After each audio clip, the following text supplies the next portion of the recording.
भॻा भॻा आया अंजुमन कयो। हिते प्रेस क्लब जे साम्हूं नवाब शाह जे प्रेस क्लब जे साम्हूं वेठल क़ौमी तहरीक अॻवान कारकुनो जीए सिंधु देश जीए साईं GM सैयद जीए सूबे सालार क़ौमी तहरीक मोहतरम अब्दुल्ला ऐं जो असांजे हिन सथ में हिकु अदी अलाह बचाई बि शामिलु आहे ऐं खेसि मलिकार चवां थो तव्हां समूरनि था गॾु। असल में अॼोके एहतजाज करण जा ॿ मक़सद हो। हिकु मक़सदु इहो हो त असां सभु माण्हू सिंध सां मुहबत ऐं असीं सभु माण्हू इहो महसूसु करियूं था त सिंधू जे पाणीअ सवाइ या कंहिं बि दरिया जो पाणी उन इलाइक़े में न अचे त उते हयात जो ज़िंदा रहणु नामुमकिन। हयात हुजणु पाणी सां वाबस्ता आहे। हिते जेके बि साज़िशूं पाणीअ जे ख़िलाफ़ थियूं आहिनि, पाणी खे खणण जूं थियूं आहिनि, उहे पंजाब कयूं। उनखां का बि ॻाल्हि निकितल कोन्हे। अंग्रेज़नि महसूसु कयो त हे पंजाब बदनीयत आहिनि, हे सिंध ऐं सिंधी माण्हुनि जो जियापो झंझाल कंदा। इन करे उन्हनि 1945 में सिंध दास मुआइदो कयो। बैन अल-अक़वामी कानून आहे त पाणी बि हक़ु उनजो आहे जेके पुछड़ में रहनि था। उन्हनि जी इजाज़त खां सवाइ हिकु बुढ़ो बि अॻी दुख वारे माण्हू खे नथो ॾेई सघे जेसि ताईं पुछड़ वारो पाणी वारो पंहिंजे ख़ुशी सां पाणी हुनखे नथो ॾिए। हिते पंजाब दादागिरी करे उन सिंध दास मुआइदे खे लतूं हणी परे करे छॾियो। 1 यूनिट ठाहे तव्हांजे क़ौमी वजूदनि सां रांदि खेॾी। सलाम आहे मुंहिंजे अज़ीम रहबर साईं GM सैयद खे जे शानदार जदोजहद लाइ उहो 1 यूनिट व्यक्त ताईं कीमा कयो। 71 में इलेक्शन में जंहिंमें पंजाब जी फ़ौज न थिए चाहे उते उहा रिज़ल्ट हुजे जंहिंमें उन्हनि जी हाकिमियत ख़तमु थी। आवाम जे वोट सां चूंडी आयल हुकूमत नुमाइंदनि खे हुकूमत न ॾिनी। इन करे न ॾिनी वई जो हुन सां बंगाली अक्सरियत रहिया ऐं पंजाब खे पंहिंजी हुकुमरानी करण में काई बि क़िस्म जी का सपोर्ट। हुननि बंगाल में खून उन वक़्तु सोशल मीडिया न हुई, उन वक़्तु इलेक्ट्रिक मीडिया मुकमल तौर ते न हुई। प्रिंट मीडिया सॼी सिंध में हिकिड़ी हिलाल पाकिस्तान निकिरंदी। उन माहौल में जेका खून थी उन्हनि में आलमी इदारनि जी ओसिताईं अप्रोच न पई थिए। अॼु जो दौर चेंज आहे। पोइ उन्हनि 71 में उते बंगाली जो पोस्ट करे नारो आयो त असांखे बंगाल खपे, बंगाली न खपे। इहे लख बंगाली शहीद करे छॾिया। लखे औरतूं बंगाली जो उन्हनि आज़मत रोशी कई ऐं उहो बंगाल 71 में आज़ादु थिए थो। 90 ॾहाके में तरक़ी याफ़्ता मुल्कनि में शुमार थियो में शुरू थियो। अॼु उहो दुनिया जे तरक़ी याफ़्ता मुल्कनि में हो त हुन में वरी बि इंतिहा पसंदीअ राज क़ाइमु कंदे हितां जूं साज़िशूं अमरीका जूं साज़िशूं उते इंतिहा पसंदि में हारी कंदे सॼो परे सघी जंहिंमें इंडिया में 15 सालनि खां वठी इंतिहा पसंदि जी हुकूमत जे तोड़े कोन इंतिहा पसंदीअ जे बावजूदि इंडिया में मैशियत वरी तरक़ी कई आहे, साइंस वरी तरक़ी कई आहे, मेडिकल साइंस में हिन वक़्तु इंडिया पहिरीं ॿिए नंबर ते। पर इहा हक़ीक़त आहे त उते हुकुमरान इंतिहा पसंदि हिंदुइज़म जो वॾो काइल आहे। जे हिते असांजो मुल्ला आहे इहो हुते उहो आहे। ऐं पंजाब त आहे ई, सिंध त आहे ई जेको थो पाकिस्तानी रियासत सॼी आहे ई जेको थो इंतिहा पसंदि वारे उहो ॾाढ़ी वारो हुजे या बिना ॾाढ़ी हुजे पर सारो इन जो मसइलो त ऐं इस्लाम जो वेपारो जे फ़ौजी ऐं सम्झा थो के फ़ौजी हेॾियूं मुछूं न हुई जॾहिं ज़ाल खे ते कब्ज़ो कयो। उहो बि अची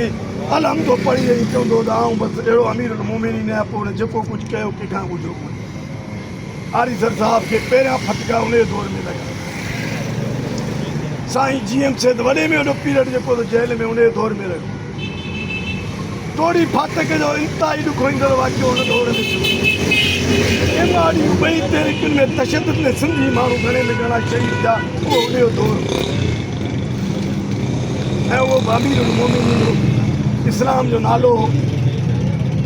जमहूरियत जे नाले में बि इस्लाम जो नालो वठी असांजो कोर्स कतलेआम कयो।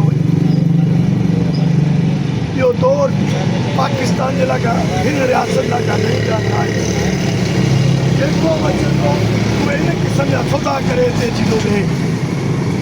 सौदा अॻु में कंदो आहे इक़्तिदार पोइ मिलंदो हिते हिकिड़े सियासतदान खां के पुछो जी मूंखां अमेरिका में पुछो त सिंधु ते जी पहिरीं आहे ख़याल लतीफ़ अली जो नालो वठी थो अचां जी का बि सिंधु ते जी पहिरीं न आहे अरे बाबा तूं ॾिस तुंहिंजे पीउ बि ॾिठो त साईं GMC ते 31 साल इन करे जेल में न हो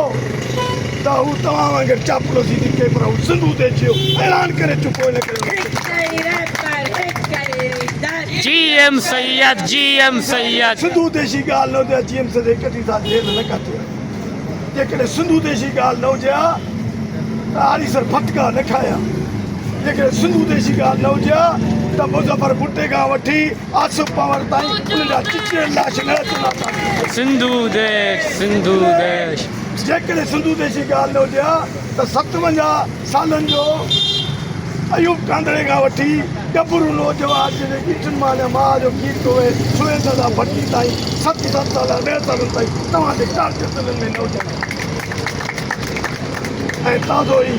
तव्हांजे ज़िले में हिकु गबरू नौजवान जेके 12 महीना अॻु नसीब नगर साजिद मलूकानी ऐं हिकु दीवान हिकु सरमद उन्हनि जा लाश हिकु ॾींहं ते मिलनि था इहे इन करे मिलनि था जो हिते सिंधु देशी ॻाल्हि आहे तोखे नथा मारीनि जेको चवे थो त सिंधु देशी ॻाल्हि न आहे तूं बि इक़्तिदार लाइ वञी थो तोखे नथा गोलियूं वञनि छो तुंहिंजे पीउ खे गोलियूं न हूं छो तव्हांखे तो टार्चर ॾिनो छो टार्चर उन्हनि जे लाइ असाब उन्हनि लाइ जेके धरती जी आज़ादी जी ॻाल्हि कनि था हिन वक़्तु 6 केनालनि जो ऐलान थियो आहे इहो मज़ाक़ न आहे इहो अवां जे वजूद सां जंग आहे न रुॻो सिंध जे माण्हुनि सां पर किवली खां वठी हर साह वारे जी ज़िंदगी ख़तमु तव्हां हाणे वण न रहंदो पाणी न ईंदो छा ते थींदो पाणी न ईंदो तव्हां न पी सघंदा न खाई सघंदा न जी सघंदा ई बंगाल में जेको नारो आयो आहिनि त असांखे बंगाल खपे बंगाली न खपनि उन गोलियूं हलाऊं हाणे उन्हनि तरीक़ो ॻोल्हियो आहे त पाणी बंदि करे पर इहे सबब इन जा सबब ई आहिनि त ग़ुलाम चाचो सां गॾु ॻाल्हि करियो ग़ुलाम ऐं असां 6 नसलनि खां ग़ुलाम रहंदा आहियूं असांजे माण्हुनि खे ख़बर ई कोन्हे आज़ादी छा थींदी आहे ग़ुलामी छा थींदी आहे हली ॼण आदी थी आहे पर जिन साईं GMC सां निभायो उन्हनि खे ख़बर आहे त ग़ुलामी छा थींदी आहे उन ग़ुलामी छो थी करे लॻंदो सो 6 केनाल जिते ज़रदारी सम्झो त 2 पलनि ते सही आहे हिकिड़ी कई आहे त 6 केनाल ठाहियो भले सिंध जो पाणी रोकियो ऐं ॿी सिंध में क़तार अवल जेको सभिनी क़तार में माप ॾींदड़ो आहे उन परवाने ऐं मुआइदत तासी कोन फिरिया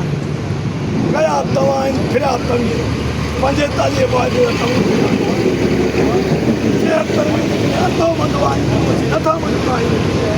उन में ताईं 28 तरवी मवाक़े असां कोन पंहिंजा मुआइदा पाण लिखो था फिरो कोन था वरी ॿिए जी कहिड़ियूं ड्रामेबाज़ी मूं दुनिया जे कंहिं बि आईंदनि में इन क़िस्म जूं एतिरियूं तकड़ियूं तब्दीलियूं किथे बि न आहिनि